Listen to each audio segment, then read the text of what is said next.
सत्यम् अखण्डमण्डलाकारं व्याप्तं येन चराचरम् रुचिकेकृतं तीव्रं जुहोतम अग्नये चाजविष्टये पुराणपुरुषोत्तमाय नमः।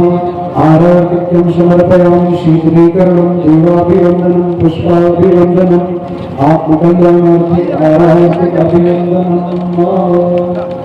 पुष्पाञ्जलिम् ॐ जगन्नाथदेवास्थानधर्माणि प्रथमान्याशम्भ देहातं महिमानः स्वतन्त्रयत्र पूर्वे शाद्याः शान्तिदेवाः उपयामि।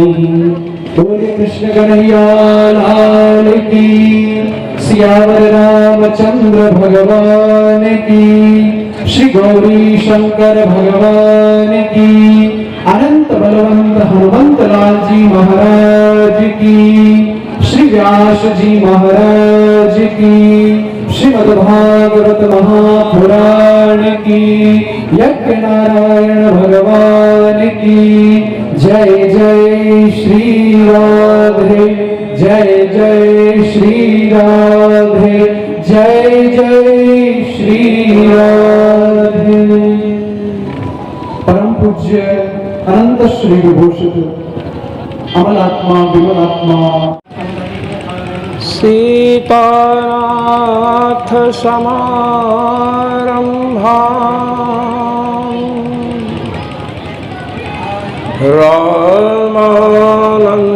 रामानन्दार्य मध्यमा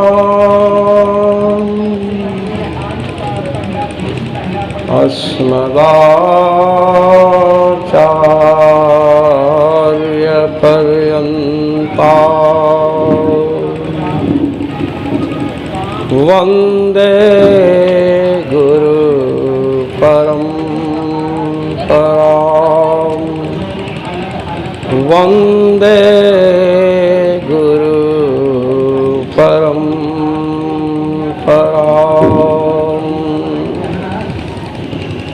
श्रीराम जय राम जय जय राम, श्रीराम जय राम जय जय राम, श्रीराम जय राम जय जय राम, श्रीराम जय राम जय जय राम, श्रीराम जय राम जय जय राम, श्रीराम जय राम जय जय राम। बोलिए श्री सीतारामचंद्र भगवान की जय, श्री लक्ष्मी नारायण भगवान की जय, श्री राधा मुकुंद भगवान की जय, श्री हनुमान जी महाराज की जय। स्वयंभू मन के पुत्र उत्तानपाद के सुरुचि और सुनीति नाम की दो पत्नियां हैं। सुरुचि के गर्भ से कुमार उत्तम का जन्म हुआ और सुनीति के गर्भ से ध्रुव जी का जन्म हुआ। ध्रुव महाराज की गोद में बैठना चाहते हैं। इस पर सुरुचि ने ध्रुव को फटकारते हुए कहा, आराध्य पुरुषं तस्यैवानुग्रहेण मे गर्भे त्वं साधयात्मानं यदीच्छसे नृपासनं। कहा कि ध्रुव, ये तुम अपने मन में समझ रहे हो कि मैं इस राज सिंहासन पर बैठूं, तो इसके लिए तुम्हें पहले भगवान की आराधना करनी पड़ेगी। भगवान की जब तुम्हारे ऊपर अनुकंपा हो जाएगी, उसके पश्चात मेरे पेट से जन्म लेना। यदि तुम महाराज के सिंहासन की इच्छा रखते हो तो। यहाँ सूर्य ने बहुत बड़ी भूल कर दी। भगवान का अनुग्रह प्राप्त होने के बाद किसी के पेट में जाने की आवश्यकता नहीं पड़ती है। भगवान का जब अनुग्रह प्राप्त होता है तब तो जीव जन्म मरण के चक्र से ही छूट जाता है। माँ के गर्भ में आना नहीं पड़ता है। और सूर्य कह रही हैं कि भगवान का अनुग्रह प्राप्त करके मेरे उदर से जन्म लो, तब इस सिंहासन के अधिकारी बन सकते हो। यह सूर्य की इच्छा है या सूर्य की दुर्नीति है। जब सूर्य ने ध्रुव जी को डांटा तो महाराज उत्तानपाद का इतना साहस नहीं हुआ कि अपनी पत्नी के सामने पुत्र को अपने पास बिठा ले। पत्नी से इतने भीत डरे रहते थे। महाराज ध्रुव जी ने पिता की तरफ देखा। आगे महाराज स्वयं अपने को स्त्री का गुलाम कहेंगे कि मैं स्त्री का गुलाम निकला। पिताजी ने कोई संकेत या कोई सहानुभूति नहीं प्रदर्शित की। हित्वा मिशंतम पितरम सन्नवाचम जगाम मातु प्ररुदन सकाशम। श्री सुखदेव जी कहते हैं कि मिशंतम पितरम, पिता के देखते देखते महाराज अपनी माँ के पास पहुँचे, रोते हुए पहुँचे। माता सुनीत ने पूछा, पुत्र क्यों रो रहे हो? पूरी घटना राजमहल की सुनाए तो माँ ने कहा कि जो तुम्हारी सौतेली माँ ने कहा है कि भगवान की आराधना करो, ये तो बड़ी अच्छी बात कही उसने। भगवान की आराधना करने से ही उत्तम आसन मिल सकता है। जिसने भगवान की आराधना नहीं की उसे उच्च आसन की प्राप्ति नहीं होती है। तुम्हारे पिता जो उत्तानपाद हैं, उनके पिता जो स्वयंभू मनु हैं, उन्होंने भी बड़े बड़े यज्ञ किए और दक्षिणाएं दी तो सृष्टि का विस्तार किए। और स्वयंभू मनु के पिता जो श्री ब्रह्मा जी हैं, तुम्हारे प्रपितामह परदादा या परबाबा जो भी आप समझें, उन्होंने भगवान श्रीहरि की 1000 वर्ष तक आराधना की, तब जा करके सृष्टि रचना में समर्थ हुए और संपूर्ण लोकों से नमस्कृत हैं। तो पुत्र तुम्हें क्या करना चाहिए? तुम्हें भगवान की आराधना करनी चाहिए। अनन्य भावे निज धर्म भाविते। ये माता सूर्य सुनीत का उपदेश है अपने पुत्र के लिए। अनन्य भावे निज धर्म भाविते मनस्यवस्थाप्य भजस्व पुरुषम। अनन्य भाव से जो परम पुरुष परमात्मा श्रीहरि हैं, भगवान हैं, उनका भजन करो, तुम्हें निश्चित ही उत्तम आसन मिलेगा। माँ की आज्ञा मिली, महाराज वन की ओर निकल पड़ा। 5 वर्ष का बालक, और यहाँ 55 वर्ष के हो जाते हैं तो भी घर छोड़ करके बाहर रहने की हिम्मत नहीं पड़ती। ध्रुव जी जब चले तो मार्ग में नारद जी मिले। जो भगवान की ओर बढ़ता है उसकी सहायता भगवान के भक्त करते हैं। श्री नारद जी मिले और नारद जी ने समझाया कि तुम कहाँ जा रहे हो? इन्होंने कहा कि मैं तपस्या करके भगवान से उत्तम पद की प्राप्ति करना चाहता हूँ। नारद जी ने कहा खेलने कूदने की अवस्था है, लौट जाओ। ध्रुव जी ने कहा कि मैं क्षत्रिय कुल में उत्पन्न हुआ हूँ। हम लोगों के खून में ऐसी बात नहीं है कि किसी की कटुता भरी बात सहन कर सकें, इसलिए हम लौटेंगे तो नहीं। आपको कोई कृपा हम पर करनी हो तो आप करें। श्री नारद जी ने देखा कि चेला बड़ा मजबूत है, ठोक पीट करके देखा। ये नहीं कि आए कहे कि मंत्र चाहिए तो गुरुजी ने तुरंत कान फूंक दिया, ऐसा नहीं। शिष्य की परीक्षा कीजिए और नहीं तुरंत कान फूंकेंगे। सवेरे गुरुजी उठ करके देखे कि लोटा कमंडल सब गायब है, ले गया राते को, ऐसा नहीं। शिष्य की परीक्षा करनी चाहिए। श्री ध्रुव जी को देवर्षि नारद ने द्वादशाक्षर मंत्र दिया। इसमें ओम है, इसके बाद नमो है, फिर भगवते है, फिर वासुदेवाय है। मैं एक साथ मंत्र का उच्चारण नहीं कर सकता। यहाँ पर श्री वंशीधराचार्य जी ने इस श्लोक की व्याख्या करते हुए इस मंत्र के ऊपर कहा कि श्री नारद जी ने अनुपवीत, जिसका यज्ञोपवीत संस्कार नहीं हुआ है, ऐसे 5 वर्ष के बालक ध्रुव को प्रणव युक्त वैष्णव मंत्र दिया। क्षत्रियों में जो यज्ञोपवीत संस्कार है 11 वर्ष में होता है। 11 वर्षे राजन्यम 12 वर्षे वैश्यम। 11वें वर्ष में क्षत्रिय का और 12वें वर्ष में बनिया के बालक का यज्ञोपवीत संस्कार शास्त्र विहित है। और 8 वर्ष में ब्राह्मण बालक का। 8 वर्षम ब्राह्मणम उपनयित।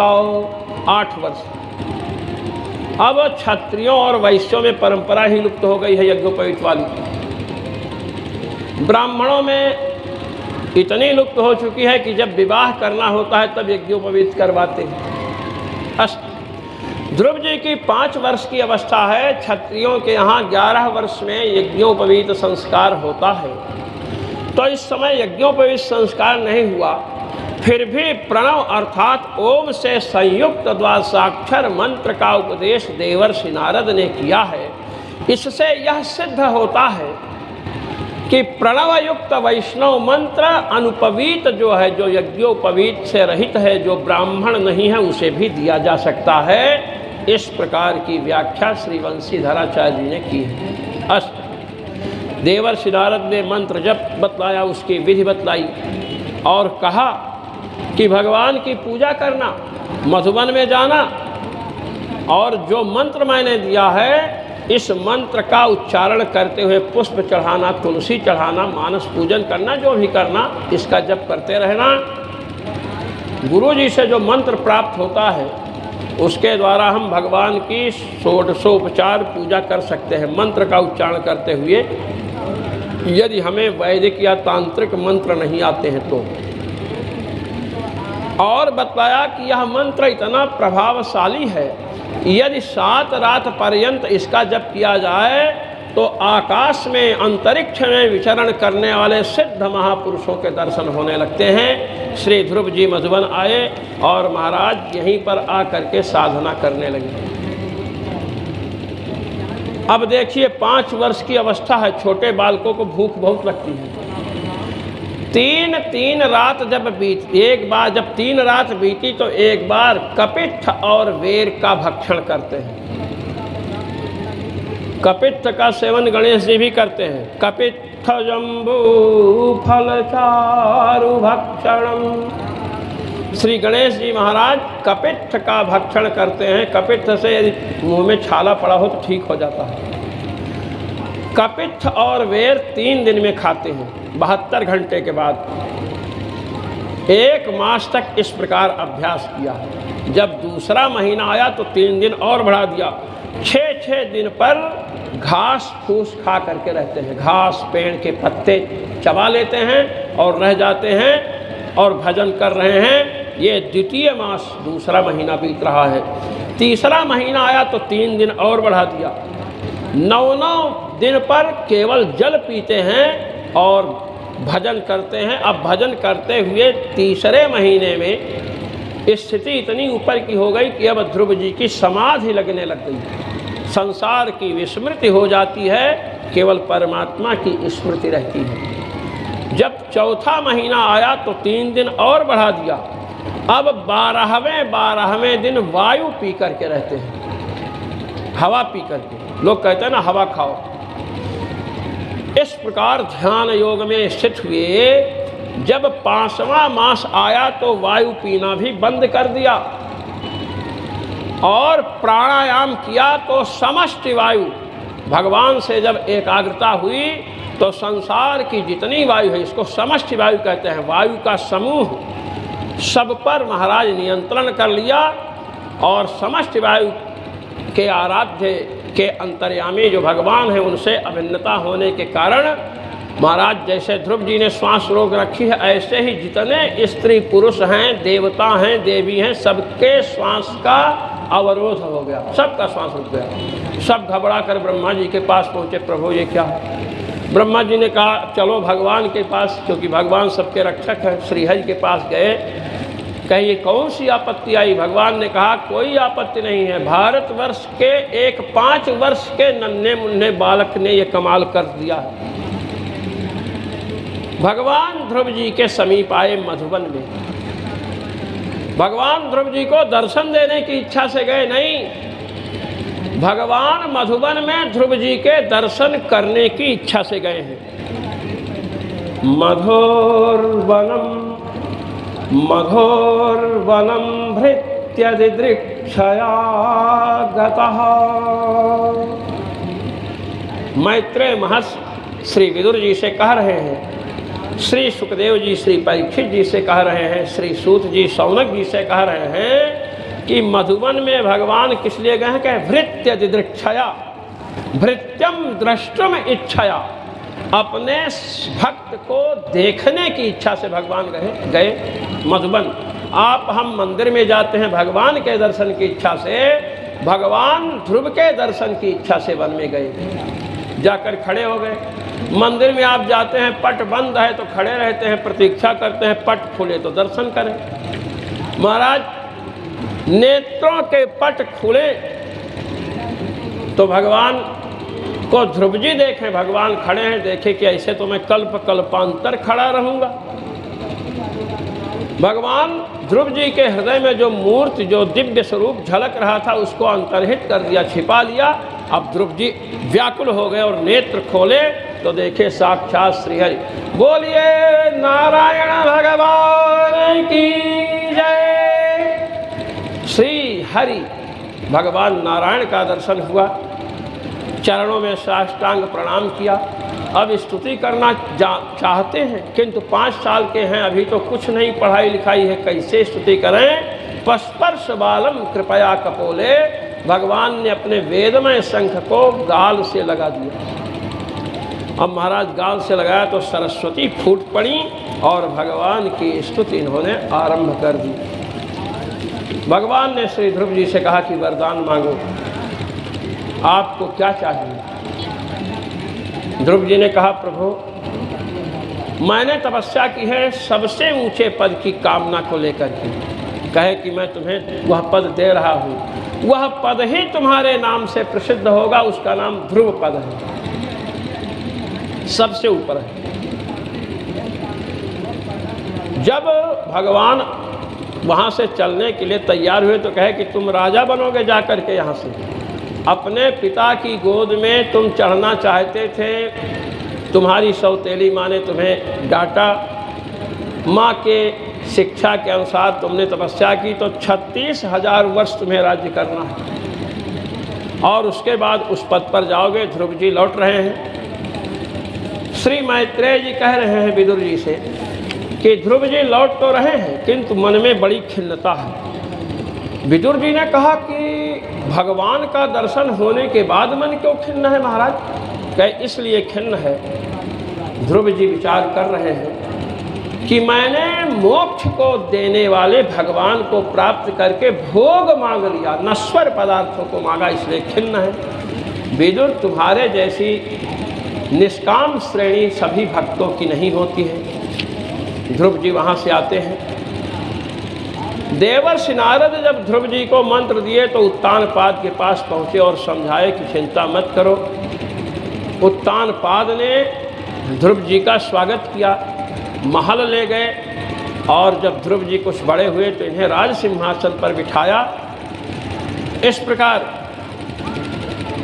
ध्रुव जी राज्य करने लगे। इनका जो सौतेला भाई उत्तम है, शिकार खेलने गया तो यक्षों ने मार डाला, तो महाराज कुबेर के अनुचर यक्ष हैं उन पर आक्रमण किया। 1,30,000 यक्ष थे महाराज, सबको 3-3 बाण मारा। यक्षों ने माया चलाई तो नारायणास्त्र से नष्ट कर दिया। स्वयंभू मनु आकर के रोकते हैं कि वत्स तुम युद्ध मत करो।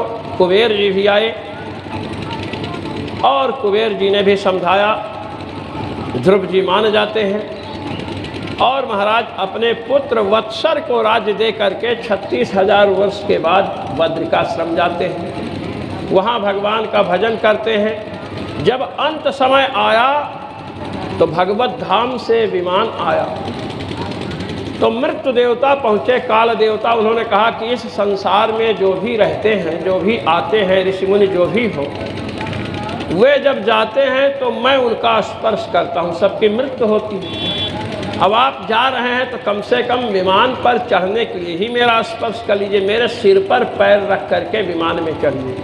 मृत्यु के सिर पर पैर रख करके श्री ध्रुव जी विमान में आरूढ़ हुए और भगवत धाम गए। इन्हीं के वंश में प्राचीन बर्हि नाम के राजा हुए हैं। महाराज बहुत बड़े याज्ञिक थे, बहुत अधिक यज्ञ करते थे।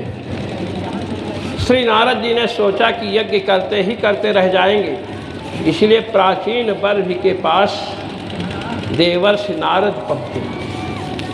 गुरु को अपने शिष्यों के ऊपर बड़ी कृपा रहती है और महाराज गुरुजन चाहते हैं कि कभी भी हमारी चलाही बिगड़े नहीं, ये गुरुजनों की इच्छा रहती है। नारद जी पहुँचे और नारद जी ने कहा कि प्राचीन बर्हि, तुम अनेक प्रकार के यज्ञों का अनुष्ठान कर रहे हो, इससे तुम्हें कुछ नहीं मिलने वाला है।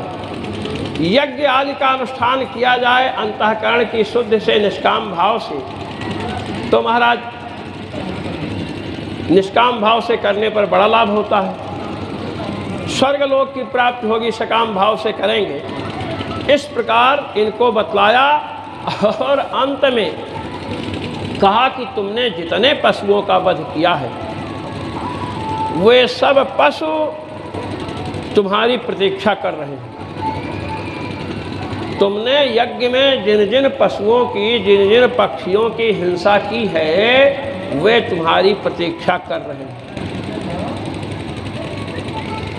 और वैदिक सिद्धांत यह है कि जो पशु यज्ञ में मारा जाता है वह स्वर्ग चला जाता है।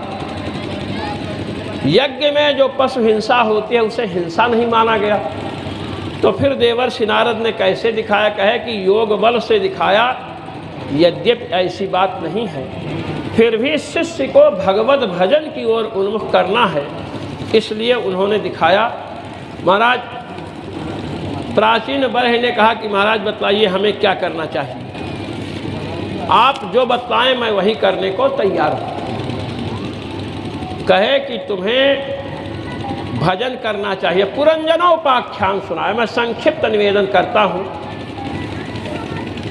औसीत् पुरंजनो नाम राजा राजन बृहच्छ्रवा। पुरंजन नाम का एक राजा था। कहे बतलाइए, कहे उसके एक मित्र था जिसका नाम था अभिज्ञात। इसको ध्यान देंगे तो अध्यात्म में घटाना है। पुरंजन ने सोचा कि मैं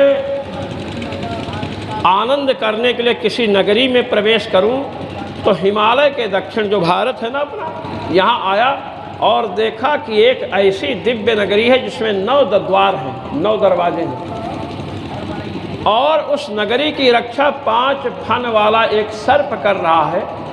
उसमें एक सुंदरी राजकुमारी को देखा जिसकी 10 सेविकाएं हैं, और महाराज उस सुंदरी ने उसको देखा, पुरंजन को, एक दूसरे के ऊपर मुग्ध हो गए, विवाह हो गया, वहीं रहने लगा। इस प्रकार महाराज बहुत समय बीत गया, बहुत समय। अपनी पत्नी में इतना आसक्त हुआ, जंगल में शिकार खेलने जाए तो अपनी पत्नी का स्मरण, लौट करके आवे तो पत्नी का स्मरण, पत्नी जब नाश्ता करे तो नाश्ता करे। ऐसा पत्नी भक्त तो हमने दूसरा देखा ही नहीं कहीं। पत्नी जब सोए तो सोए, पत्नी जब खाए तब खाए। श्री सुखदेव जी श्री परीक्षित जिसे कहते हैं, इस प्रकार महाराज उसके नगर पर एक व्यक्ति ने आक्रमण किया। चंड नाम का गंधर्व है, जिसके 360 जो महाराज सेवक हैं, और जितने सैनिक और 360 सैनिक हैं, उनकी 360 पत्नियां भी। 700, आप जानते हैं 360 दिन होता है वर्ष में, तो 360 पुरुष हैं और 360 स्त्रियां हैं, और आधी स्त्रियां काली हैं, आधी स्त्रियां गोरी हैं, और एक काल कन्या जिसका नाम जरा था, वह जरा भी उसकी ओर से आई और इसके नगर पर आक्रमण कर दी। वह सर्प 100 वर्ष तक लड़ता रहा महाराज। अंत में एक ज्वार नाम का एक भय ज्वार है, ये सब सांकेतिक नाम है, पारिभाषिक नाम है, उन्होंने इसकी नगरी में आग लगा दिया महाराज। जो 5 फन वाला नाग रक्षा कर रहा था वो भी भाग गया और पुरंजन को पकड़ करके ले चले। तो पुरंजन अपनी पत्नी का चिंतन कर रहा है। जो पति अपनी पत्नी का चिंतन कर रहे हों या करते हों, विवाह के बाद जो करने वाले हैं ध्यान से सुने।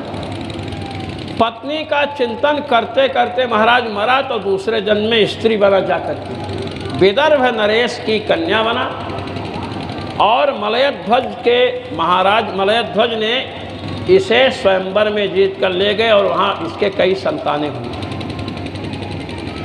जब मलयध्वज मर गए तो उनके साथ सती होने के लिए ये जो पुरंजन था पहले जन्म में, जो इस राजकुमारी बना है, जब सती होने के लिए गया तो चिता के समीप एक ब्राह्मण आता है। ब्राह्मण ने कहा ये क्या होने जा रहा है? कहे क्या होने जा रहा है? हम सती होने जा रही हैं। कहे अपने स्वरूप का स्मरण कीजिए, तुम हो कौन? तुम और मैं दोनों मान सरोवर के हंस हैं। तुम स्मरण करो, तुम ये शरीर नहीं हो। ये शरीर जो है ना, ये शरीर तुम नहीं हो। अच्छा, अपने लोग इतने यहाँ बैठे हैं, शरीर को देख करके समझते हैं मैं स्त्री हूँ, कोई कहता है मैं पुरुष हूँ, कोई कहता मैं काला हूँ, कोई कहता गोरा हूँ, कोई ब्राह्मण, कोई क्षत्रिय। आप थोड़ा ध्यान देंगे तो आप समझ लेंगे कि आप शरीर नहीं। थोड़ा ध्यान दीजिए। आप लोग जितने यहाँ बैठे हैं, नींद तो सब लेते होंगे, और नींद में स्वप्न भी देखते हैं ना? सपना देखते हो ना?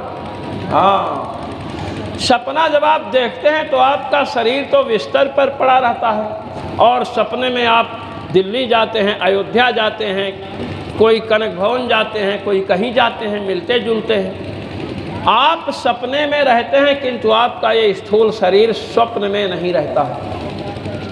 यदि आप स्थूल शरीर ही होते तो आप स्वप्न में नहीं जा सकते थे, क्योंकि शरीर नहीं जा सकता है।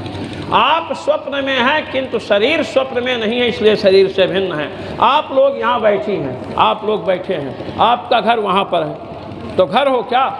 आप सब घर हैं क्या? घर तो नहीं है। जो आप नहीं हो वह आपसे अलग रह सकता है। तो आप स्वप्नावस्था में हैं, वहाँ पर यह स्थूल शरीर नहीं है, इसलिए आप इससे भिन्न हैं। आगे चलिए। आपको हमको गाढ़ी निद्रा आती है, बड़ी गहरी नींद आई तो कहते हैं सुखम अहम अस्वापसम न किंचिद अवेदिशम। कहते हैं बड़े सुख से सोया, कुछ पता ही नहीं चला, बड़ा आनंद आया, यह स्मरण होता है। तो प्रगाढ़ नींद में आपने आनंद का अनुभव किया और जागने के बाद उसे बता रहे हैं। जिस समय गहरी निद्रा में आपने नींद का अनुभव किया, उस अवस्था में ये स्थूल शरीर था क्या? नहीं था। स्वप्नावस्था में जो शरीर आप देखते हैं यहाँ गए वहाँ गए, वो भी नहीं था। तो इन दोनों शरीरों का अभाव स्वप्नावस्था में नहीं, अपितु सुषुप्त अवस्था में है, प्रगाढ़ निद्रा वाली अवस्था में है। वहाँ दोनों शरीर नहीं है, आप हैं, इसलिए दोनों शरीर आप नहीं हैं, इनसे भिन्न हैं। इस प्रकार जब चिंतन करेंगे तो पता चलेगा कि हम शरीर से भिन्न हैं। चर्चा चल रही है अभिज्ञात। जो ब्राह्मण आया कह रहा है कि मैं तुम्हारा अभिज्ञात नामक सखा हूँ, तुम पहले अभी तो नारी बने हो, इसके पहले तुम पुरुष थे, कृपा किया। यह अभिज्ञात सखा को ये ब्राह्मण कौन है? भगवान है। प्राचीन वर्ष को नारद जी समझा रहे हैं कि भगवान ने कहा कि हम और तुम दोनों हंस हैं मानसरोवर के। मानसरोवर में मानस, मन में निवास करने वाले, मन में जीवात्मा और परमात्मा दोनों का वास है, हृदय में। भगवान कह रहे हैं मैं तुम्हारा अविज्ञात नामक सखा हूँ। भगवान का नाम अविज्ञात है। ना विज्ञातम कर्म यस्य सह अविज्ञात, जिनके कर्म को कोई देवी देवता जान ही नहीं सकते, अविज्ञात भगवान का नाम। कहते जीव, जीव का सखा, जीव का मित्र कौन है? भगवान। तुम्हें पुरंजन जो कहा गया उस समय, तुम पुरंजन क्यों? पुर कहते शरीर को, पुरम शरीरम जनयति स्वकर्मणा इति पुरंजनः, जो इस शरीर को अपने कर्म से प्राप्त करता है। पुरंजन आया भारत के हिमालय के दक्षिण में जो भारत है, यहाँ दिव्य नगरी देखा 9 दरवाजे वाली, ये जो शरीर है ना आपका हमारा, इसमें 9 दरवाजे हैं, गिन लो, 1 2 3 4 5 6 7, और 2 नीचे मलमूत्र विसर्जन के, मलमूत्र विसर्जन के 2 दरवाजे, तो 9 दरवाजे हैं इस शरीर में। इस शरीर में जो आया था, घुसा था, वह है जीव, और जो स्त्री मिली थी सुंदरी, वह है बुद्धि। जीव बुद्धि के साथ आत्मसात कर लेता है, अर्थात बुद्धि को ही, शरीर को ही, मन को, इंद्रियों को अपना स्वरूप समझने लगता है। आँख फूट गई तो कहता अंधा हो गया। हम कहते हैं आँख फूट गई, अंधे हो गए। अगर आप आँख हो तो आँख फूटने के पहले आपने जिस वस्तु को देखा था उसे अभी भी स्मरण कर रहे हो। यदि आप आँख होते तो आँख ने देखा, आँख तो गई, तो स्मरण क्यों आपको हो रहा है? इस प्रकार पुरंजन को जो स्त्री बना हुआ उसको उपदेश दिया कि आप, हम दोनों, हम ईश्वर हैं, तुम जीव हो। इस प्रकार उपदेश दे करके भगवान ने पुरंजन को अपने स्वरूप का बोध कराया। देवर्षि नारद ने प्राचीन बर्हि को उसके स्वरूप का बोध कराया। और इसके बाद महाराज ये चले गए नारद जी। प्राचीन बर्हि के 10 पुत्र हैं, 10 लड़के। आपने द्रौपदी का नाम सुना है ना? हाँ, द्रौपदी के कितने पति थे? 5। और प्राचीन बर्हि के 10 पुत्र हैं प्रचेता। इनके इन 10 की एक पत्नी थी जिसका नाम था मारिशा। मारिशा 10 पति थे इसके, और 10 को प्रसन्न रखती थी। प्रचेता लौट करके आए। यहाँ पर चर्चा चल रही है कि प्राचीन बर्हि ने महाराज पुत्रों को राज सिंहासन संभलवा दिया और स्वयं चले गए। अष्टम स्कंध में हम आगे आ रहे हैं, और इसके पहले महाराज वेन का चरित्र आता है, पृथु का चरित्र आता है। इन लोगों को नमस्कार करके हम आगे बढ़ रहे हैं। प्रियव्रत महाराज गंधमादन की घाटी में तपश्चर्या कर रहे थे। इधर उत्तानपाद का वंश अब महाराज डूब रहा है। इसीलिए उन्होंने चाहा कि प्रियव्रत लौट करके चले आए, राज सिंहासन संभालें। अंत में नारद जी, ब्रह्मा जी सबके कहने से आए और इन्होंने राज सिंहासन को संभाला। महाराज इतने तेजस्वी राजा थे, इन्होंने एक दिन विचार किया कि सूर्य भगवान अस्त हो जाते हैं तो अंधेरा हो जाता है, तो हम क्यों न प्रकाश कर दें। एक तेजस्वी रथ पर बैठ करके सूर्य भगवान के पीछे पीछे चलने लगे, तो महाराज इतने बड़े बड़े गड्ढे हो गए जिससे पृथ्वी का विभाजन हुआ। उसे सप्तद्वीप कहते हैं। इन्हीं की परंपरा में महाराज ऋषभदेव का चरित्र आता है। ऋषभदेव जी नाभि के पुत्र हैं और मरुदेवी से प्रकट हुए हैं। भगवान ऋषभदेव, इन्हीं ऋषभदेव को जैनी महानुभाव अपना आचार्य मानते हैं। ऋषभदेव जी के महाराज 100 पुत्र हैं। एक बात और ध्यान में रखनी चाहिए कि ऋषभदेव जी जब राज्य कर रहे थे तो उस समय अपने देश का नाम भारतवर्ष नहीं था। उस समय इस देश का नाम अजनाभ वर्ष था, ये ध्यान रखिएगा। इनके 100 पुत्र पैदा हुए। धृतराष्ट्र के भी 100 पुत्र थे, किंतु 100 पुत्रों में एक भी लायक नहीं था, योग्य नहीं था, लड़ करके मर गए। किंतु इनके जो 100 पुत्र हैं महाराज, 9 तो महायोगी हो गए हैं, और इधर शेष पुत्र जो हैं महाराज भरत का अनुगमन करने वाले हैं। महाराज भरत राजा हैं। ऋषभदेव ने अपने पुत्र भरत को राज सिंहासन पर बिठा दिया और महाराज ये चले गए।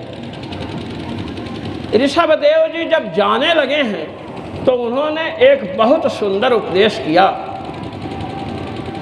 कि वह पिता पिता नहीं है, वैश्य परिजन नहीं है, माता माता नहीं है, गुरु गुरु नहीं है, जो संसार सागर से छुड़ा ना सके, जो संसार सागर से पार उतारने के प्रयास में आपका सहयोग करे, वही माता है, वही पिता है, वही गुरु है, वही बहन है, ये बतलाया।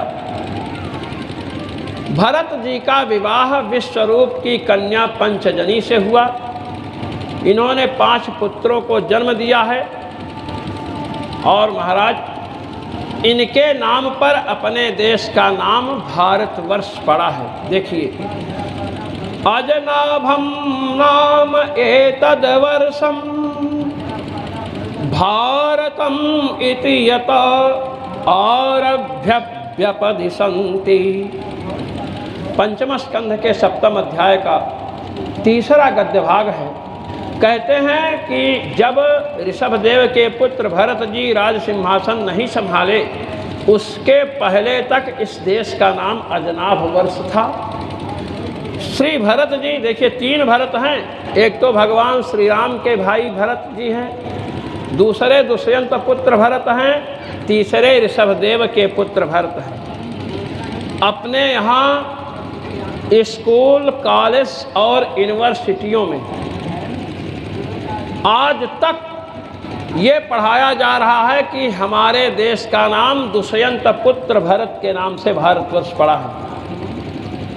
ये सरासर झूठ है, और इस झूठ का प्रचार जिस व्यक्ति ने किया, मैं नाम जानता हूं किंतु व्यासपीठ से उसका नाम नहीं लूँगा, अग्रवाल था एक, नाम भी ले लो तो वासुदेव शरण नाम था। अब चूंकि शरण आ गया, वासुदेव शरण अग्रवाल ने इस झूठ का, मिथ्या का प्रचार किया कि दुष्यंत पुत्र भरत के नाम से इस देश का नाम भारतवर्ष पड़ा। अंत में एक विद्वान ने उनको बताया तो अपनी भूल का एहसास हुआ, उन्होंने सुधारा भी। किंतु आज तक विद्यालयों में, कॉलेजों में और विश्वविद्यालयों में इस भूल का सुधार अध्यापकों ने नहीं किया, जो अपने को आधुनिक सिस्टम का पुरोधा समझते हैं, आज तक गलत पढ़ाते हैं। श्रीमद् भागवत महापुराण में, विष्णु महापुराण में इस देश का नाम ऋषभदेव के पुत्र भरत के नाम से पड़ा है, यह उल्लेख है। श्रीमद् भागवत महापुराण में 2 बार यह बात आई है, और श्री महाविष्णु पुराण में भारतम इति यत आरभ्य व्यपदिशन्ति। ये महाराज भरत जी ने अपने पुत्र को राज्य समर्पित कर दिया और स्वयं चले गए गंडकी नदी के तट पर विराजमान होकर के भजन करने लगे। महाराज वहाँ भजन कर रहे हैं। देखिए, चक्रवर्ती सम्राट थे, पत्नियों को छोड़ करके गए, बच्चों को छोड़ करके महाराज गए, और वहाँ समाधि लग जाती है। ये जो पंचम स्कंध है, ये महाराज 6ठे स्कंध के पहले है, और यहाँ पर विघ्नों का वर्णन किया गया है कि विघ्न कैसे होते हैं। 2 प्रकार के विघ्न होते हैं। भागवत के मर्मज्ञ आचार्यों ने कहा 2 प्रकार के विघ्न होते हैं। एक तो कर्म के कारण पड़ते हैं, एक भगवान की इच्छा से। भगवान की इच्छा से विघ्न जो होता है साधकों के जीवन में, वह शिक्षा देने के लिए होता है, और महापुरुषों के अपराध से जो विघ्न होता है वो नरक देने के लिए होता है। श्री भरत जी की समाधि लग जाती है, किंतु वहीं जहाँ पर इनकी झोपड़ी थी सामने एक हिरणी गर्भवती थी, पानी पी रही थे। शेर ने गर्जना किया, गर्भपात हुआ, उछल कर भागी, महाराज मर गई। बच्चे को भरत जी ले आए और उसे लाड़ प्यार करने लगे। उस मृग में आसक्ति हो गई, इतनी आसक्ति हुई है, हमने कल बताया था कि अंत स्मृति अभ्यस्त विषय भवति, अंत में उसी का स्मरण होगा जिसका आपने अभ्यास किया है। भरत जी की समाधि लगती थी। अब हिरणी मृगी के बच्चे को लेकर बाहर जाते हैं, आते हैं, खुजलाता है। बच्चा तो कुत्ते का भी अच्छा लगता है। मृत्यु किसी की प्रतीक्षा नहीं करते हैं। मृत्यु का समय आया, वह सामने बैठा है, इनको देख रहा है, ये बच्चे को देख रहे हैं, और उसी समय इनकी मृत्यु हो गई तो दूसरे जन्म में मृग बने जाकर महाराज हिरण। भगवान की उपासना कभी व्यर्थ नहीं जाती है। स्मरण है कि मैं अहम पुरा भरतो नाम राजा, मैं भरत नाम का राजा था। मृग में आसक्ति होने से मृग बना। यहाँ तो मृगों के झुंड हैं। यदि आसक्ति रही तो न जाने कितने जन्म हमें मृगों के प्राप्त होंगे। इसलिए महाराज वहाँ से आए, झुंड को त्याग करके गंडकी नदी में आधा शरीर जल में कर दिया, आधा बाहर, और शरीर को छोड़ दिए। अगले जन्म में जाकर एक ब्राह्मण के यहाँ जन्म लेते हैं। भगवान की उपासना का प्रभाव जातिस्मर हैं। पूर्व जन्म का स्मरण है कि भरत बना था, उसके बाद मृग बना, इस जन्म में ब्राह्मण बना। हारे पिता पढ़ाए पढ़ाई, पिताजी गायत्री मंत्र का उच्चारण करवाए, यज्ञोपवीत करवा दिया, गायत्री मंत्र तक शुद्ध बोलना नहीं आया। जान करके अभ्यास नहीं किया कि आसक्ति हो जाएगी पूर्वजनों में, परिजनों में। महाराज अनेक प्रकार से लोग इनको परेशान करते हैं, जूठा कूठा दे देते हैं। जो पढ़ा लिखा नहीं है, पागलों जैसे रहता है, उसके साथ विवाह कौन करे। एक दिन महाराज विचरण कर रहे थे, रहुगण नाम का राजा, ध्यान दीजिए, जब श्री भरत जी ने शरीर छोड़ा था तो इन्होंने उस मृग पर दृष्टिपात करके शरीर छोड़ा, तो मृग का स्मरण होने से स्वयं हिरण बने, और उस मृग ने भी इनमें प्रेम होने के कारण अपना शरीर छोड़ा। राजा का चिंतन करते हुए शरीर छोड़ा, तो अगले जन्म में वही रहुगण राजा हुआ है। जब तक शिष्य महापुरुषों के चरणों में निवास करने वाले जो लोग हैं, जब तक वे मुक्त नहीं होते हैं, तब तक महापुरुष भी जन्म लेते रहते हैं और उनके मुक्ति का प्रयास करते रहते हैं। ये मृग ही रहुगण के रूप में महाराज आया है और जा रहा है कपिल देव के पास तत्व ज्ञान का उपदेश लेने के लिए। पालकी में बैठा है, 4 लोग पालकी ढो रहे हैं। एक व्यक्ति बीमार पड़ गया तो कहा कोई मिल जाए उसी को पकड़ लाओ, तो भरत जी मिल गए, उन्हीं को पकड़ लाया। भरत जी जब पालकी लेकर चलते हैं तो देखते आगे चींटी, चींटा तो कुछ नहीं, चींटी देखते हैं तो पैर आगे बढ़ाते हैं, राजा गिरते हुए बचा। रहुगण कुपित हो गया, ये सब क्या हो रहा है, मैं तुम लोगों को मृत्यु दंड दूंगा।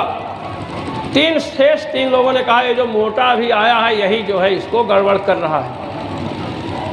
रहुगण ने कहा तुम बड़े पतले दिख रहे हो, चिढ़ाने के उद्देश्य से। फिर कहा तुम इतने मोटे हो और तुमसे एक पालकी नहीं संभाली जा रही है, तुम्हें पता नहीं है कि इस पालकी में सिंधु सौवीर नरेश महाराज रहुगण विराजमान है। अब भरत जी बोले अरे वाह, तुम कह रहे हो पालकी मेरे सिर पर है, मेरे शरीर पर है, कंधे पर है, और तुम राजा हो, क्या यही तो तुम्हारी मूर्खता है। ये 5 भौतिक शरीर है, मैं इस शरीर में निवास करने वाला आत्मा हूँ, मैं शरीर नहीं। महाराज आत्म तत्व का थोड़ा उपदेश दिया तो रहुगण नीचे कूद पड़ा, चरणों में गिर पड़ा। कहा महाराज आप बताइए आप कौन है। मैं इंद्र के वज्र से, भगवान भव के त्रिशूल से नहीं डरता हूँ, भगवान विष्णु के सुदर्शन चक्र से नहीं डरता हूँ, किंतु ब्राह्मणों से मैं डरता हूँ। ब्राह्मण कुपित होकर शाप दे दें तो न जाने क्या हो जाए।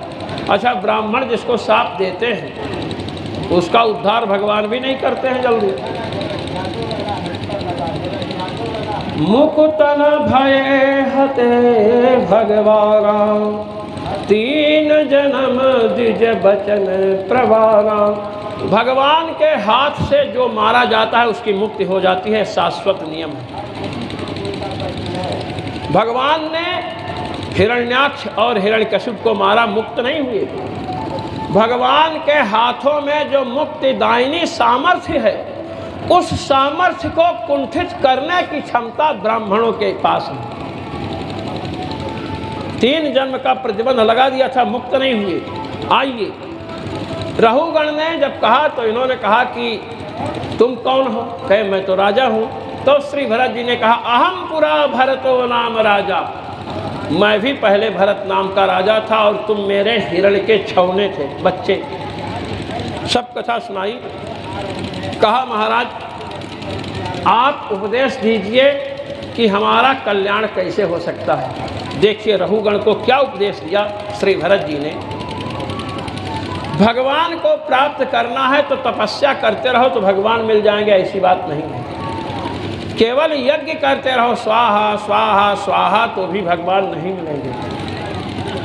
सूर्य की आराधना करते रहो, जल की आराधना करो, केवल वेदों का पारायण करो तो भी भगवान मिलने वाले नहीं। भगवान तब तक नहीं मिलेंगे जब तक किसी महापुरुष सद्गुरु के चरणों में जाकर के शरण ग्रहण नहीं करेंगे, उनके चरण की रज को अपने सिर पर चढ़ाएंगे नहीं, चरण रज से अपना अभिषेक नहीं करेंगे, गुरु के शरण में नहीं जाएंगे, तब तक परमात्मा मिलने वाले नहीं हैं। रहु गणई तपसा नयाति, रहु गणई तपसा नयाति, न जे जया निर्वपणात् गृहाद्वा, न छन्दसा नैव जलाग्नि सूर्यैर्, विना महत्पादरजोभिषेकम्। श्री भरत जी कह रहे हैं इस परमात्म तत्व को तपस्या के द्वारा, यज्ञ के द्वारा, घर छोड़ करके, मोड़ मुड़ा करके सन्यासी बन जाने से, वेद पारायण करने से, जल अग्नि सूर्य की उपासना करने से आप नहीं प्राप्त कर सकते हैं। हाँ, इन साधनों से यदि प्राप्त करना चाहते हो कि हमें भगवान इनसे प्राप्त हो जाए तो किसी सद्गुरु की शरण ग्रहण कर लीजिए, भगवत भजन की उपासना पद्धति ग्रहण कर लीजिए, भजन कीजिए, वेद पाठ कीजिए, भजन कीजिए, यज्ञ कीजिए, भजन कीजिए, सूर्य की उपासना कीजिए, अग्नि की उपासना, जल की उपासना कीजिए, तब आपको परम तत्व परमात्मा प्राप्त हो सकता है। गुरु को किनारे करके, गुरु को ग्रहण न करें। आजकल बहुत से लोग फेसबुकिया गुरु हैं, फेसबुक में गुरु बने हुए हैं, कहते हैं कि हम तो अपने गुरु शंकर जी को मान लिए हैं, कोई कहता मैं हनुमान जी को गुरु मान लिया है। अरे तुमने गुरु मान लिया, हनुमान जी और शिव जी ने तुमको चेला माना कि नहीं, ये भी तो सोचो। भाई उन्होंने देखा कि तुम कुपात्र हो, संसार में तीर्थों में इतने अच्छे अच्छे संत मिल रहे हैं, तुम उनके यहाँ नहीं जा रहे हो तो तुम्हारा गुरु मैं नहीं बनूंगा।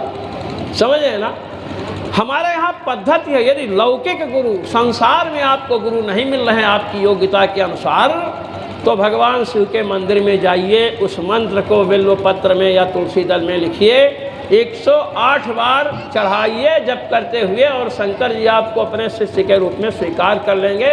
यह तंत्र की पद्धति है। अष्ट चर्चा चल रही है कि बिना महत्पाद रजोभिषेकम, जब तक गुरु के चरण की शरण नहीं ग्रहण करेंगे तब तक भगवान की प्राप्ति नहीं हो सकती है। अब गुरु जी के यहाँ गए, कान फुका लिए और घर में चले आए, लहसुन प्याज अकरी बकरी मछली सछली चल रही है तो भी नहीं प्राप्त होने वाला है। मंत्र जप, मंत्र ले करके यदि मंत्र को छोड़ दिया गया जप करना तो मंत्र साप दे करके चला जाता है, इससे अच्छा तो मंत्र ना ही लिए होते। श्री भरत जी ने अपने सदुपदेश से महाराज रहुगण का उद्धार किया। भवाटवी का वर्णन है, हम इन सबको प्रणाम करके आगे बढ़ रहे हैं। श्री भरत जी महाराज ऐसे नंग धड़ंग घूम रहे थे, एक दस्यु है जिसने ये माना था कि हमारे अगर पुत्र हो जाएगा तो काली देवी भद्र काली के यहाँ माना था। भद्र काली तो आपके चतरा में है, यही है ना? हाँ, लगता है कि चतरा का वो था दस्यु, लुटेरा, डाकू था। अब सब जगह अच्छे बुरे होते, चिंता मत करिए। तो उसने कहा हमारे पुत्र पैदा हो जाए तो किसी की बलि चढ़ाएंगे। एक पुत्र प्राप्त हुआ। अब महाराज जिसको बलि चढ़ाना था पकड़ करके ले गया, रात को ही वो भाग गया। रात को भाग गया, पता चला कि बलि वाला पुरुष तो भाग गया। कहे कि किसी को पकड़ कर लाओ। भरत जी मिल गए, मोटे झोटे थे, महाराज पकड़ कर ले गया। अब ले गया महाराज किसके समीप? काली जी के समीप। भद्र काली के मंदिर में महाराज ले करके गया और वहाँ ले जा करके महाराज इसने बलि देने के लिए तलवार काली जी की ली और महाराज उसी से जो है बलि चढ़ाना चाहता है। सहसो चचाट देवी भद्र काली। महाराज भरत जी के तेज से भगवती काली के शरीर में जलन होने लगी और उच्चाटन हुआ। ये मूर्ति से प्रकट हो गई। बोलिए भद्र काली मैया की। ये काली होना कोई नहीं चाहता है, काली जी की पूजा करना सब चाहते हैं। अस्तु, काली भगवती प्रकट हुई। भद्र काली का अर्थ क्या है? भद्राणाम कम सुखम इति भद्रकम। जो भद्र पुरुष हैं उनके सुख का नाम भद्रक है। सज्जनों का जो सुख है उसका नाम भद्रक है। भद्रकेण अलते शोभते यासा भद्रकाली। सज्जनों के सुख से जो सुशोभित हो उस जगत जननी को भद्रकाली कहते हैं। महाराज भद्रकाली ने कहा पुत्र भरत, तुम संसारी प्राणियों का कल्याण करते हुए विचरण करो। इस प्रकार भरत जी मुक्त हुए। और इस 5वें स्कंध में महाराज भूगोल खगोल की चर्चा है। इतनी सुंदर चर्चा है। जम्बू द्वीप में इतने अच्छे अच्छे वृक्ष हैं महाराज। इतना बड़ा पेड़ है कि उसमें से जो जामुन गिरती है ना, हाथी जितनी बड़ी बड़ी जामुन होती है, वो जब गिरती है वहाँ से फटती है। वहाँ आप हम पहुँच जाएं तो क्या कहना, ना तो शुगर होगी और शरीर में लीवर भी गड़बड़ नहीं होगा। बड़े बड़े अच्छे अच्छे वृक्ष हैं। भूमंडल का विस्तार कितना है। नरक की चर्चा यहाँ महाराज है। आप हम जितने लोग हैं ना, 28 प्रकार के नरकों की चर्चा 5वें स्कंध में है। रौरव नरक, महारौरव नरक। एक नरक ऐसा है जिसमें ब्राह्मण जाते हैं, रिजर्व है, वहाँ भी जाति के आधार पर रिजर्वेशन होता है। जो ब्राह्मण कुत्ता या गधा पालते हैं वे उस नरक में जाते हैं। जो लोग अपने माता पिता की सेवा नहीं करते हैं ऐसे लोग भी नरक में जाते हैं। और जो लोग पराठा पूड़ी बना करके रखे और देखे कि सीढ़ी पर किसी के खट खट खट की आवाज़ आ रही है, तुरंत खाना शुरू कर दिए कि आएंगे तो देना पड़ेगा, ऐसे लोगों के लिए नरक की व्यवस्था है। जो मच्छर और खटमल मारते हैं वे भी नरक में जाते हैं। बड़े अच्छे अच्छे नरक हैं। अब आप लोगों को तो जाना है नहीं क्योंकि कथा सुन रहे हो। कथा सुनने के बाद यदि पाप नहीं किए तो नरक नहीं जाना पड़ेगा, ये हम गारंटी देते हैं आपको। तो नरक नहीं जाएंगे तो नरक की मैंने सोचा चर्चे सुना दे थोड़ी आपको। तो महाराज 28 प्रकार के नरकों की चर्चा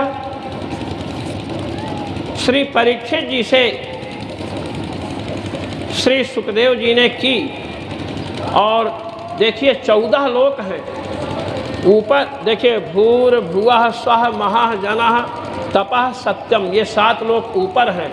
तल वितल सुतल तलातल रसातल महातल पाताल, 7 लोक नीचे हैं। 14 लोक हैं। वहाँ कौन कौन रहते सबकी चर्चा है। श्री सुखदेव जी से परीक्षित जी ने कहा कि मैंने आपसे चर्चा इसलिए सुनाई है क्योंकि यह जो ब्रह्मांड है स्थूल, ये भगवान का शरीर है। इसमें भगवान के शरीर की धारणा करें। पद पाताल शीस अजधामा, पूज्यपाद गोस्वामी जी महाराज ने कुछ नहीं छोड़ा। भगवान का चरण क्या है तो पाताल लोक है, और भगवान का सिर क्या है तो सत्य लोक ब्रह्मा जी का धाम है। इस प्रकार ब्रह्मांड का वर्णन अब हम पंचम स्कंद में जो राजा महाराजा भक्तजन आए हैं उन सबको प्रणाम करते हुए आगे बढ़ रहे हैं, क्योंकि सबका कथन करने के लिए हमको बहुत समय चाहिए, आपको भी चाहिए। हम छठा स्कंद में प्रविष्ट हो रहे हैं। ये स्कंध पोषण स्कंध है। अत्र सर्गो विसर्गश्च स्थान पोषण मूतयः। भागवत के जो 10 लक्षण किए गए उसमें पोषण का नाम आया है। इस स्कंध का नाम पोषण है, इसे अत्यंत ध्यान पूर्वक सुनना चाहिए। पोषण कहते हैं भगवान के अनुग्रह को, पोषणम तद अनुग्रह, भगवान कृपा करते हैं। कहते भगवान किस पर कृपा करते हैं? जो भजन कर रहा है उस पर करते हैं। कहे भजन करने वाले तो अपने भजन के बल से ही चले जाएंगे, नाम जप कर रहे हैं, नाम जप के द्वारा संसार सागर को पार कर लेंगे। पोषण क्या है? भागवत के टीकाकार श्री विश्वनाथ चक्रवर्ती जी लिखते हैं, भक्तानाम धर्म मर्यादालंघिनामपि पालनम्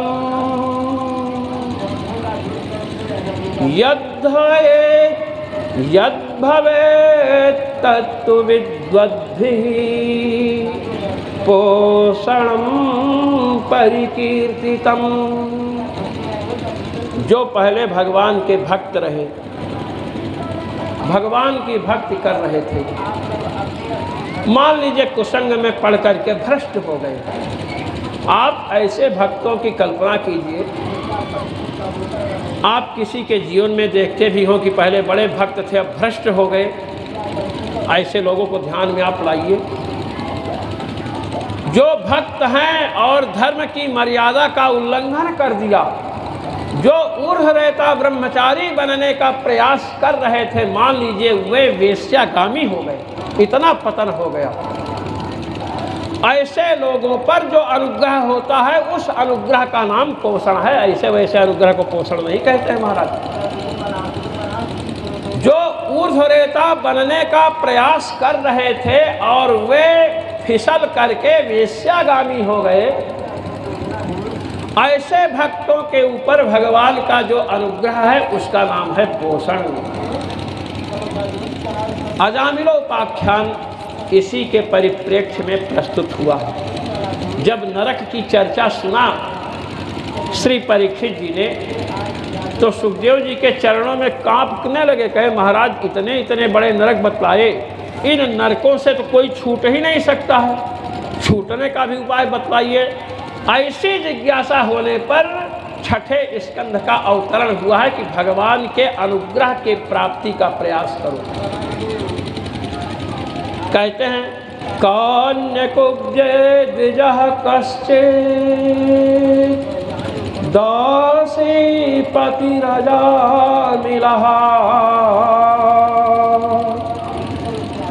नाम्ना नष्ट सदाचारो दास्याः संसर्गदूषितः।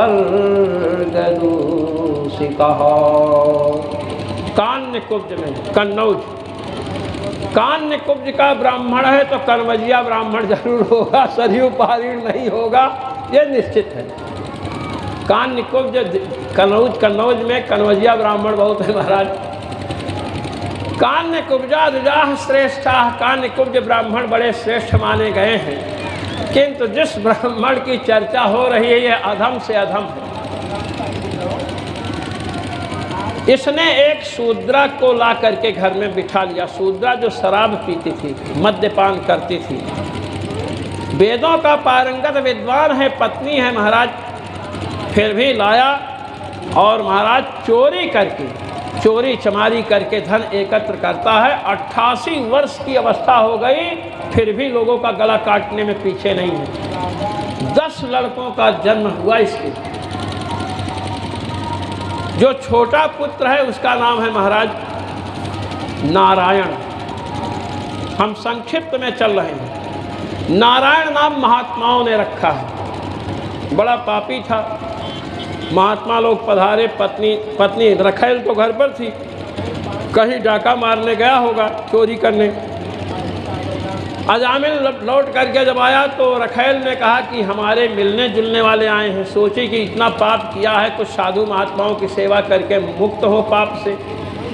तो महाराज उसने कुछ दिन सेवा की, 1-2 दिन रुके लोग, और जो छोटा बालक है उसका नाम रख दिया नारायण, महात्माओं का रखा नाम। अब छोटे बालक में इसकी बड़ी निष्ठा है। छोटे पुत्र में माँ का अधिक प्रेम होता है महाराज। सबसे छोटे पुत्र में माँ का प्रेम होता है और सबसे बड़े में पिता का प्रेम होता है। किंतु महात्माओं की कृपा छोटे पुत्र पर हुई है, इसलिए इसका प्रेम हो गया नारायण। जब भोजन करने बैठता है कहता बेटा नारायण आ जाओ, अकेले होता कहता नारायण कहाँ हो।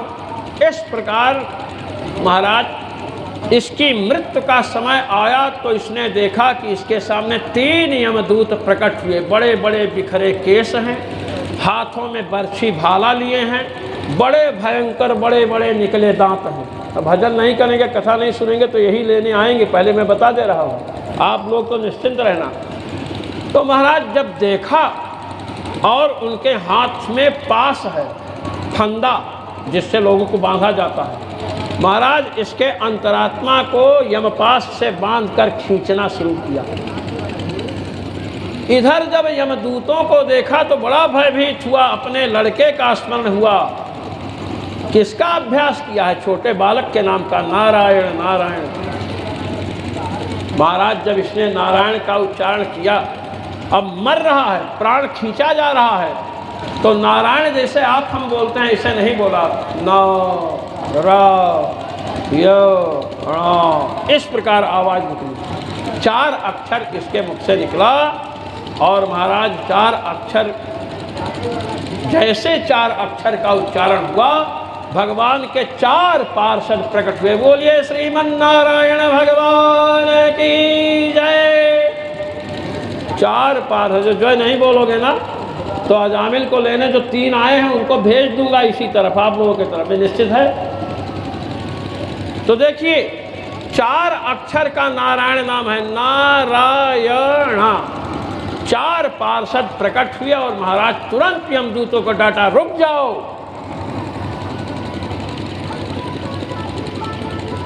यम प्रेष्यान् विष्णुदूता वारयामासुरोजसा।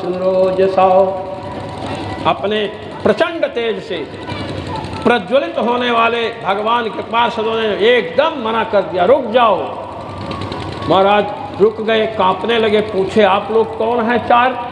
आपके आने से दिशाएं विदिशाएं सब विद्युत के समान प्रकाशमान हो गई हैं और आप हम लोगों को रोक क्यों रहे हैं? भगवान के पार्षदों ने कहा तुम लोग कौन हो जो इसको लेने के लिए आए हो, पहले बताओ। उन्होंने कहा कि हम लोग धर्मराज के सेवक हैं, धर्मराज के।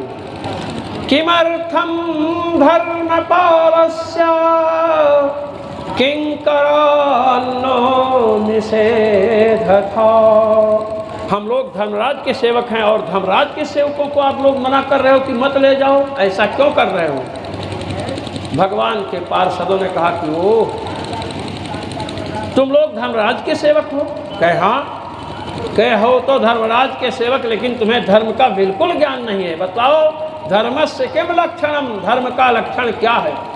यमदूतों ने कहा वेद प्रणहितो धर्मो ह्यधर्मस्तद् विपर्ययः।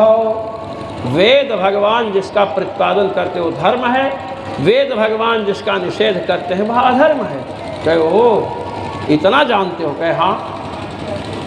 तो इसको लेने क्यों आए हो? कहे कि देखिए महाराज, आप हम जो जो कर्म करते हैं ना, सत्कर्म हो चाहे असत कर्म हो, उसको 14 लोग देखते हैं, ध्यान रखो। 14 लोग कौन? पहले तो दिन में कार्य करोगे तो सूर्य भगवान देखेंगे, अग्नि देवता, आकाश, वायु, इंद्रियां, चंद्रमा, संध्या, दिन रात, दिशाएं, जल, पृथ्वी, काल और धर्म। ये 14 संख्या वाले जो हमने नाम लिए हैं ये सब देखते हैं। जब यमराज के यहाँ जाएंगे और यमराज के जो गुप्त वो हैं चित्रगुप्त लेखा जोखा करने वाले पूछेंगे तुमने ये पाप किया, आप कह दोगे हमने नहीं किया। आपके शरीर में जो इंद्रियां हैं आँख कान नाक इनके देवता निकल करके सामने आएंगे। आँख के देवता सूर्य कहेंगे इसने काम किया है, ये पाप किया है। हाथ के देवता इंद्र हैं, इंद्र कहेंगे इसने पाप किया है हाथ से। पैर के देवता भगवान विष्णु हैं, कहेंगे पैर से चल करके रंडीबाजी करने गया था। एकदम जिसके जो देवता हैं सब कहेंगे।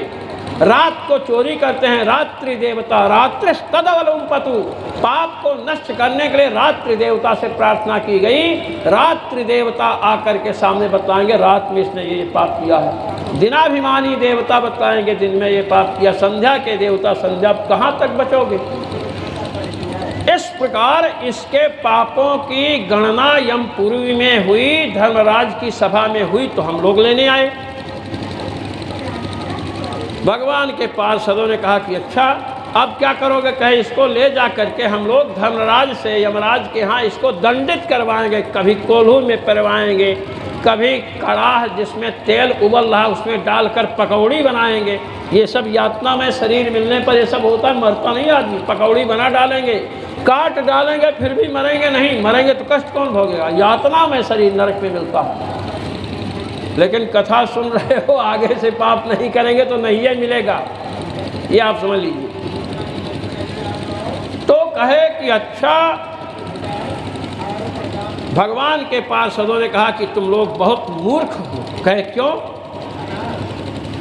कहे तुम ये समझ लो कि इसके जितने पाप थे सब धुल गए हैं।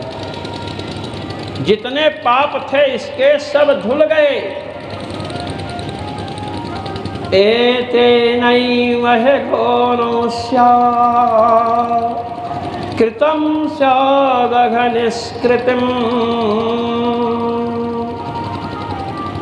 इसी इतने मात्र से इसके सब पाप धुल गए। कितने से। यदा नारायणे ते तज्जगाद चतुरक्षरम। जिस समय इसने नारायण इस प्रकार के 4 शब्दों का 4 वर्णों का उच्चारण किया, उसी समय इसके पाप धुल गए हैं।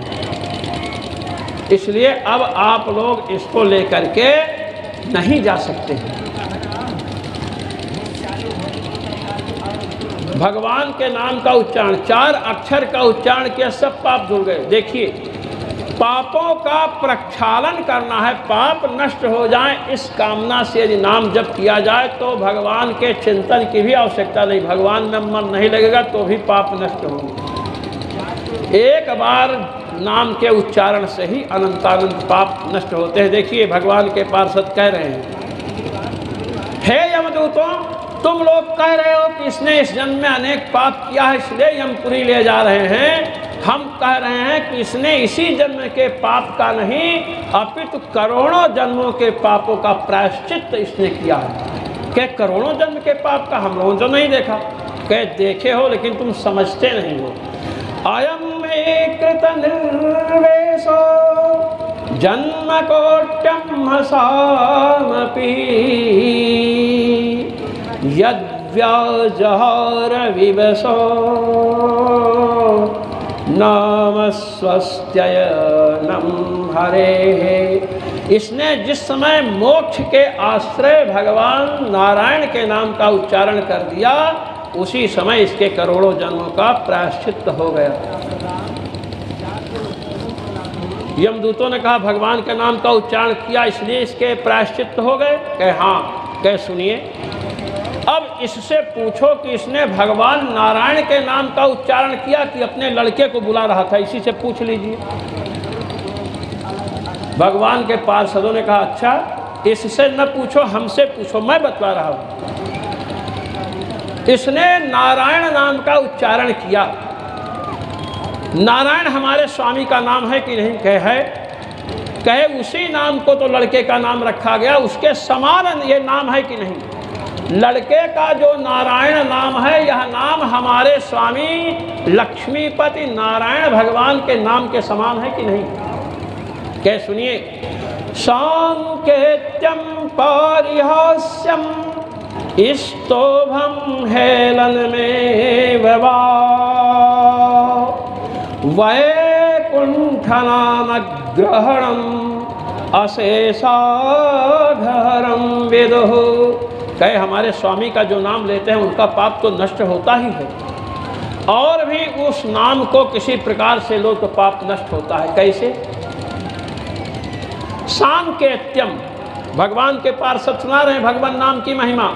संकेत, जैसे आपने अपने लड़के का नाम राम रख दिया, श्याम रख दिया, कृष्ण रख दिया, नारायण रख दिया। यदि लड़के को नारायण, कृष्ण, राम, श्याम कहकर बुलाएंगे तो भी आपका पाप नष्ट होगा, और कुंभकर्ण रावण नाम रख दोगे तो पाप लगेगा। इसके साथ ये भी समझ लेना चाहिए। सांकेत्यम पारिहास्यम, परिहास, मजाक, मजाक में भगवान का नाम लिया जाए तो भी पाप नष्ट होता है। कहे कैसे? कहे नारायण कहते हैं नारह अयनम यस्य सह नारायण, जल जिसका घर हो उसे नारायण कहते हैं। अब गए तालाब में नहाने, नदी में नहाने गए, कहीं कछुआ देखे, कछुआ आ रहा है। अब कछुआ का भी घर क्या है? जल है। कहे जय हो नारायण भगवान, जय हो। अब मजाक में उसको नारायण कह रहे हैं। इससे भी पाप का नाश होगा। परिहास में, स्तोभम हेलन में हुआ, पाद की पूर्ति के लिए, जैसे लोग रामचरितमानस का पाठ करते हैं,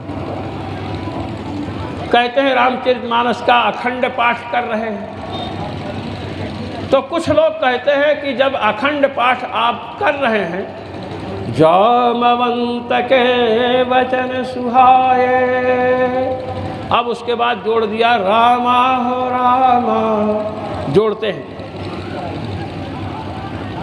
आगे चले बहुरी रघुराई, रामा हो रामा।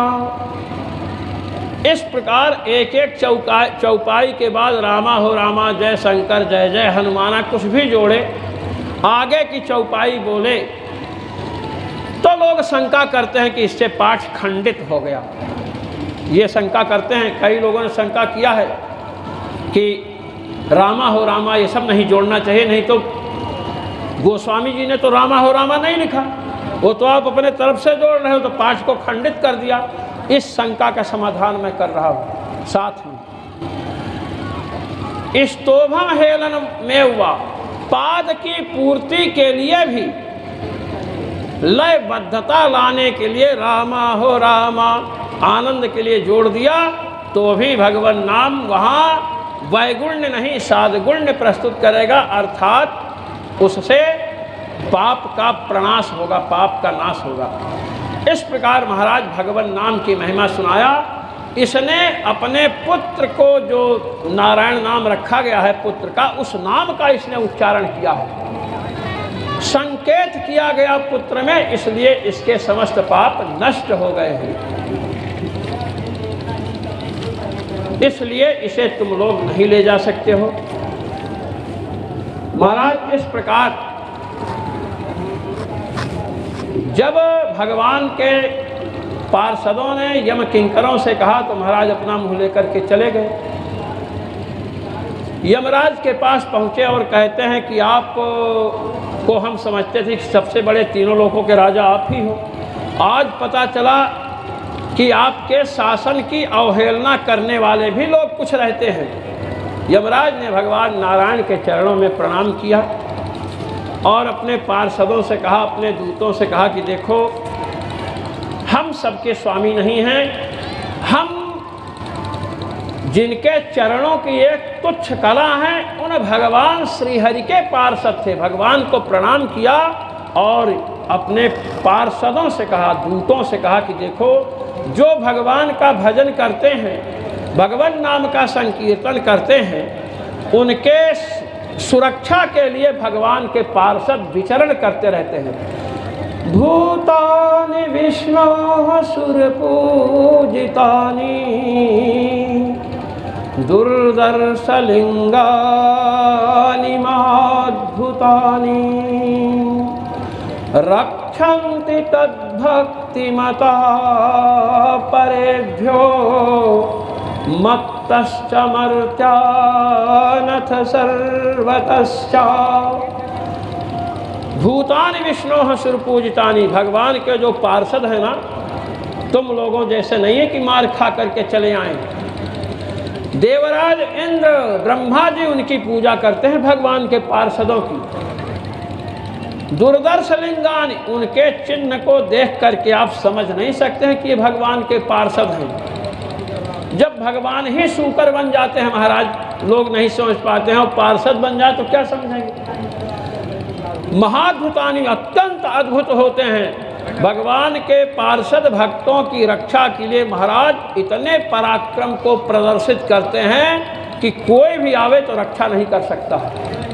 भगवान के पास श्री सुदर्शन जी, जब दुर्वासा जी ने कृत्या का प्रयोग किया और सुदर्शन जी रक्षा में नियुक्त कर दिए गए थे, तो महाराज दुर्वासा जी शंकर जी के समीप गए और कहे महाराज सुदर्शन चक्र से रक्षा करो। तो शिव जी ने कहा कि यदि भगवान नारायण स्वयं सुदर्शन चक्र लेकर के आए होते तो मैं प्रार्थना करता तो मान जाते। ये जब उनसे अलग हो करके रक्षा करता है तो किसी की नहीं सुनता, इसलिए यहाँ से उन्हीं के पास जाओ। भगवान श्रीहरि के पास जब दुर्वासा जी पहुँचे और कहे कि रक्षा कीजिए, तो उन्होंने कहा कि तुम बड़े उद्दंड ब्राह्मण हो। यही कहा, तुम बड़े उद्दंड ब्राह्मण हो तो शंकर जी के अवतार, लेकिन तुम में विनम्रता छू नहीं गई है। कहे महाराज मैं ब्राह्मण हूँ, आप ब्राह्मण देव हैं, आपके वक्षस्थल पर भृगु का चरण चिन्ह है, रक्षा कीजिए। और मैं आपकी शरण में आया हूँ, आप शरणागत रक्षक हैं, तो शरणागत रक्षकत्व और ब्रह्मण्य देवत्व, इन दो गुणों को ध्यान में रख करके आप हमें शरण दीजिए।